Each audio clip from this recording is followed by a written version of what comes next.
Good morning বন্ধুরা, তোমরা সবাই কেমন আছো? আশা করছি খুব ভালো আছো। আমিও ভালো আছি। দেখো, এখনই ঘুম থেকে উঠে কাজ সেরে এখন বসে আছি। এখনো চা খাইনি, চা খাবো এখন।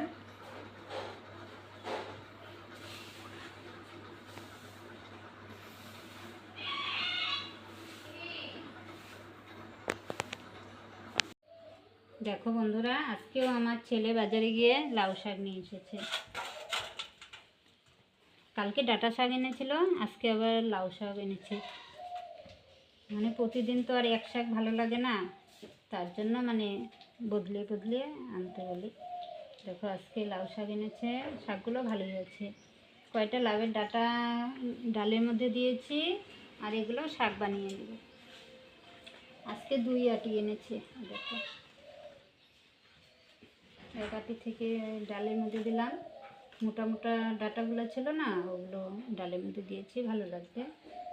আর শাক বানাবো। আর পাঁপড় ভাজা তো আছেই সাথে। ডাল বানালেই আমাদের পাঁপড় ভাজা লাগে, না হলে খেতে চায় না আমার ছেলে। আর শাকগুলো বানিয়ে নিই। এগুলো টাইম লাগে, মানে কাটতে, ধুয়ে নিতে এগুলো সময় লাগে। আর শাকটা আমরা ভীষণ ভালোবাসি, তার জন্য আমরা প্রতিদিনই শাক আনতে বলি। শাকটা আনি। ডাঁটাগুলো একদম নরম আছে, ভালো আছে। আমরা এখনও লাউ গাছ গাড়তেই পারিনি। লাউয়ের বীজ না কোথাও খুঁজে পাইনি। বাজারে আমার ছেলে কয়েকদিন দেখলো, পায়নি। হাটের দিন করে যেতে হয়, যেদিন বাজারের দিন সেদিন যেতে হয়, না হলে পাওয়া যায় না। আমাদের এখানে বাজার বসে রবিবার আর বুধবার। দেখি রবিবারে পাঠাবো। দেখো তো চারদিকে কত জায়গা আছে, যদি শাক মানে লাউ গাছ গাড়ি শাক সবজি ফেলাই, তাহলে নিজের বাড়ির জিনিস খেতে কত ভালো লাগে। যখন মর্জি তখনই তুলে আনা যায়। বাজারের জিনিস বাজার যেতে হয়, আনতে হয়, তারপর এসে না খেতে হয়। আর বাড়িরটা আলাদা স্বাদ, বাজারেরটা আলাদা স্বাদ। পাতাগুলো ভালো আছে, পরিষ্কার আছে। দেখো বন্ধুরা, আজকে কি রোদ উঠেছে আমাদের এদিকে। না কয়দিন থেকে এত রোদ আর এত গরম, যেন বাড়ি থেকে থাকাই যায় না। একদম ঘরেও থাকা যায় না, বাইরে যে একটু বসবো তাও মানে বসার উপায় নেই। একদম গাছের পাতা গাছ গুছ একদম নড়ে না। দেখো কীরকম দেখেছো, একদম হাওয়া নেই, রোদ, রাস্তায় বেরোনো যায় না। দেখো রাস্তার মধ্যে কীরকম রোদ পড়েছে। দেখো, ভাবছি আমাদের বাড়ির সামনেটা একটু পরিষ্কার করব। ঘাস, বর্ষার সময় ঘাসগুলো তো পরিষ্কার করিনি, কারণ ঘাস পরিষ্কার করলে মাটিগুলো কেটে যাবে, তার জন্য করিনি। এখন ভাবছি পরিষ্কার করব, পুজো চলে আসছে, পুজোর আগে পরিষ্কার করব। এই রৌদ্রের মধ্যে দেখো বসে পরিষ্কার করাই যাবে না। যেদিন একটু রৌদ্রটা কম থাকবে সেদিন পরিষ্কার করব। দেখেছো কীরকম ঘাস হয়েছে। এত রোদ, রোদের মধ্যে বসাই যায়, ঘরেই কোনো কাজ করা যায় না, এত গরম, ঘেমে একদম মানে ভিজে গেছি। পুজো চলে এসছে, বাড়িঘরগুলো পরিষ্কার করতে হবে, জামা কাপড় ধুতে হবে, বিছনাপত্র সব ধুতে হবে। মানে সাহসই পাচ্ছি না এত গরমের মধ্যে কোনো কাজ করতে।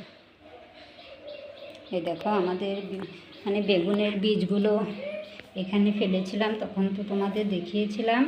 এখন দেখো এগুলো সব মানে ফুটে উঠেছে। দেখো কতটা বড় হয়েছে। এগুলো রাতের বেলা না বাইরে রাখতে হবে, কুয়াশা যদি পায়, কুয়াশার জল পড়লে ভালো, মানে তাড়াতাড়ি বড় হবে।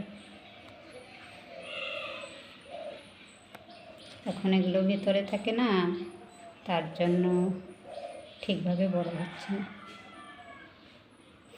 এই পাশে রেখেছি, সূর্যের আলোটা পাচ্ছে, কিন্তু কুয়াশার জল তো পায় না, তার জন্য ঠিকভাবে বড় হয় না। দেখো আর একটু বড় হলে তখন জমিতে গেড়ে দেবো। এখনও যদি ছোট ছোট না, এখন তোলা যাবে না, আর একটু বড় হোক, তখন বেশি ঘন হয়ে গেছে, তখন মাঝখান থেকে তুলে নেব, তাহলে ওগুলো আবার ঠিক হয়ে যাবে। দেখো কত চারা উঠেছে। দেখো শোনো, গরমের মধ্যে নিচে শুয়েছে, বিছানায় উঠে না, বিছানায় গরম লাগে তার জন্য নিচে শুয়েছে। উরে বাবা, উরে বাবা, বলতে বলতে ও আরও ভালো করে নিচে শুয়ে পড়লো। নিচে ঠান্ডা লাগে না, তার জন্য নিচে শুয়ে থাকে। ফ্যান তো সারাদিনই চালু থাকে, ওর জন্য একদমই বন্ধ করতে পারি না, ওর ভীষণ গরম। ভাই কোথায় গেল রে? একটু স্নান করা যেত, কালকে করানো হয়েছে, আজকে রোদ উঠেছে না, আজকেও করালে ভালো হবে। শোনো, স্নান করবি? স্নান করবি? করবি? করবি? করবি? তাহলে শরীরটা একটু ঠান্ডা হবে। করবা আমার শোনা? শোনো, শোনো, শোনো, খুব ভালো। ও কথা শুনে, ও আমাকে আদর করে, ও সব বুঝে। শোনো, এখনও ভাত খায়নি, রান্না হচ্ছে, ভাত খাবে না শোনা? শোনো, খুব ভালো। থাকো, রান্না হোক, পরে খাবা, হ্যাঁ।